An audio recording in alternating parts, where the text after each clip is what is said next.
اور ایسے بہت سارے لوگوں کی وصیت ہوتی ہے کہ بھی احسان شاہ ہمیں غسل دے. اور میں بھی ابھی اس تیاری میں ہوں کہ اللہ تعالیٰ مجھے لیے بھی کوئی ثانی پیدا کرے, جہاں پر بھی آئے مجھے بھی کوئی غسل دے. لیکن میں اس بات طرف آتا ہوں, وہ حاجی صاحب کا انتقال ہو گیا, اور حاجی صاحب کے انتقال پر میں نے ان کو بچوں کو تعزیت کی, اور انہوں نے کہا کہ انکل وہ آپ نے غسل دینا. میں نے کہا میں نے دوں گا بیٹا, میرے ساتھ مجھے 3 4 5 اور لوگ چاہیے. تو انہوں نے کہا نہیں میں ہوں, ان کے 2 بیٹے, 2 ان کے داماد اور 2 ان کے سکے بھائی کے بیٹے یعنی بھتیجے, وہ 6 لوگ. ان کو پتہ ہی نہیں تھا کہ غسل کیسے دیتے ہیں. انہوں نے سمجھا یہ فیونل کا ایک پارٹ ہے.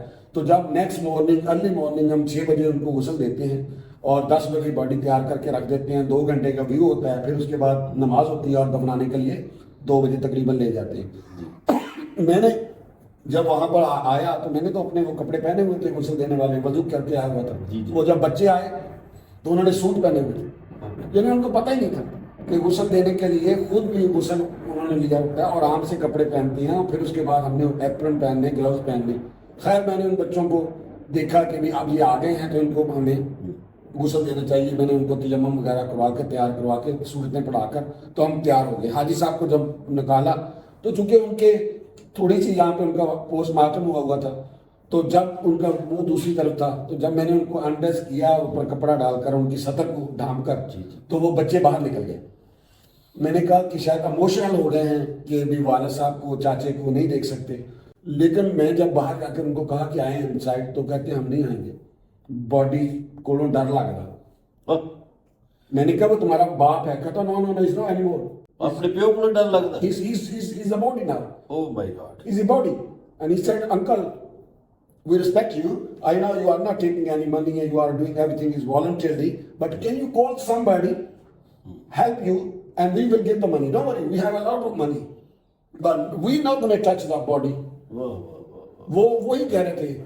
میں نے مدر بھائی اسی وقت خدا کی قسم میرے دل میں آیا, میں نے کہا یا اللہ تیرا شکر ہے. پہلی تو بات یہ ہے کہ میری تو اولاد ہی ایک بیٹی ہے, تو میں نے کہا کہ اگر میرا بیٹا ہوتا اور ایسا ہوتا تو میرا تو زندگی ختم تھی.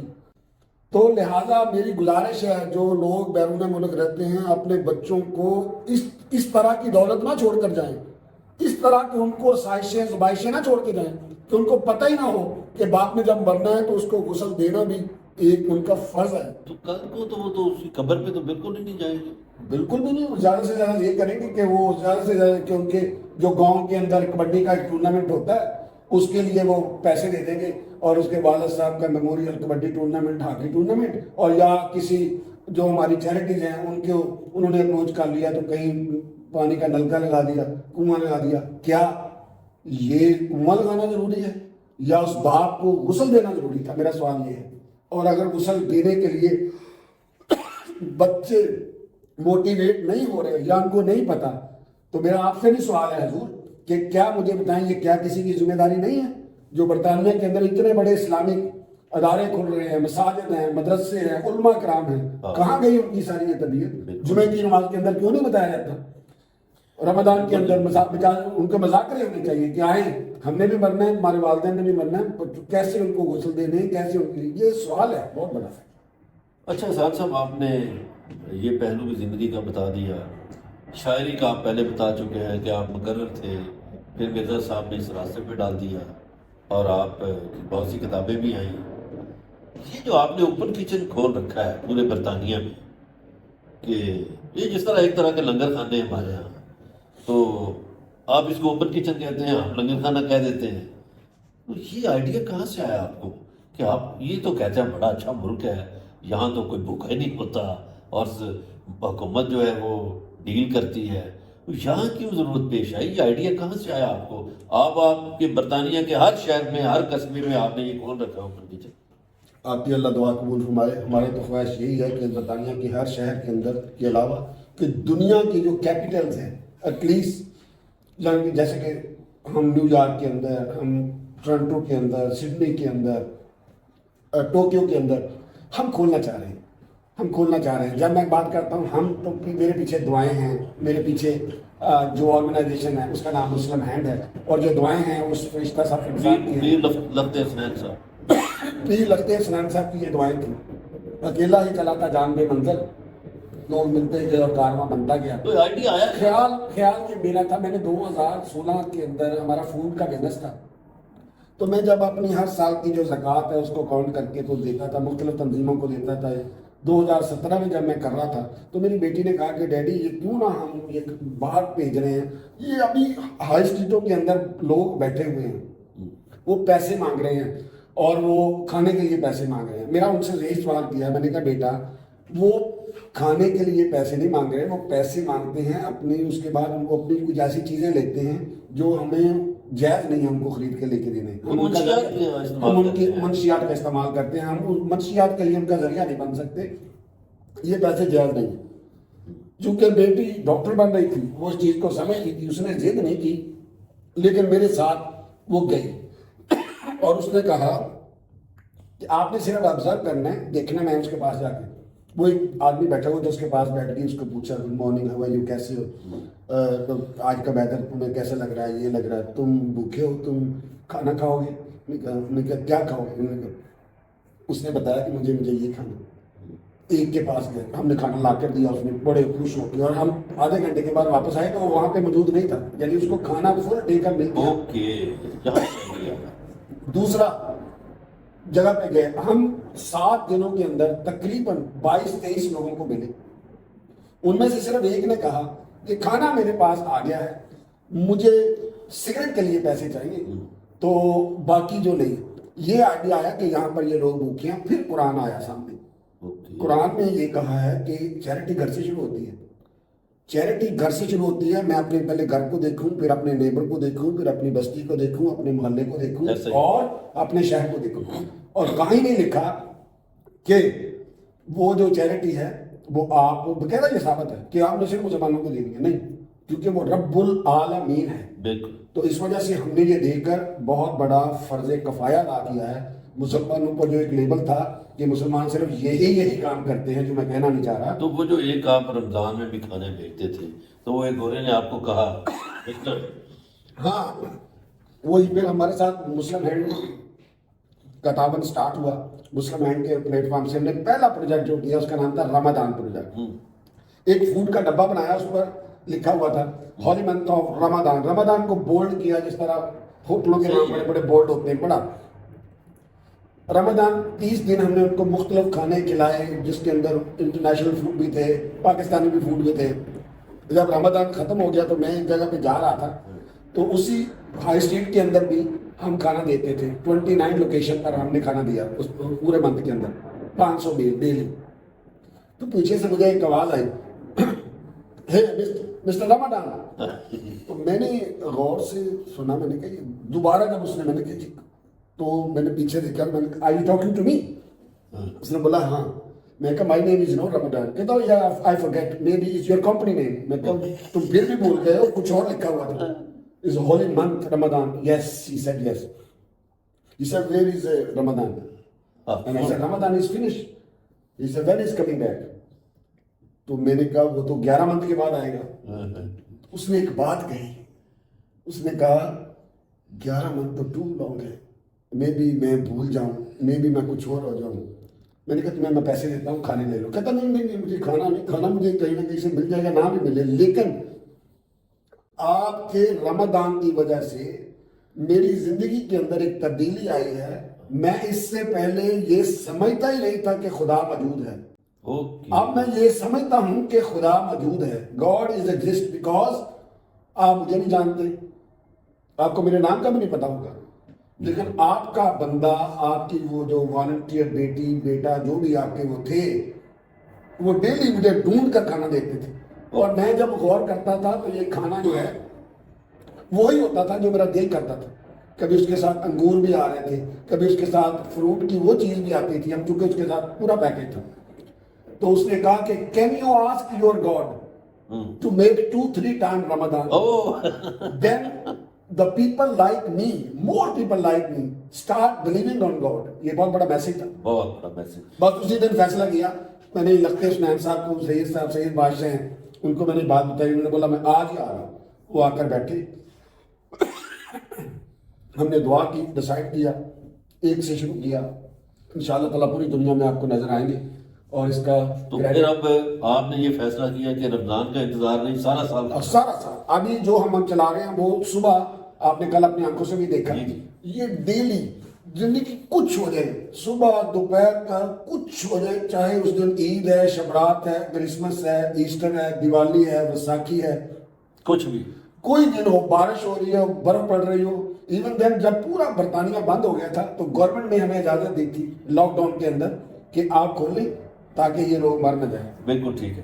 خواتین حضرات، آپ نے احسان شاہد صاحب کی باتیں سنی، بہت مزے کی باتیں ہیں اور ان میں سبق بھی ہے، اگرچہ ان کی ہر بات میں ایک داستان ہے اور اس داستان میں کئی کہانیاں ہیں، لیکن آپ یہ دیکھیے کیا زبردست میسج ہے کہ ایک گورے کو رمضان کی وجہ سے خدا پہ یقین آیا اور پھر اس نے کہا کہ 11 ماہ کا انتظار تو لمبا عرصہ ہے، تو پھر انہوں نے فیصلہ کیا کہ نہیں، سارا سال ہم کھانا دیں گے، صرف رمضان میں نہیں۔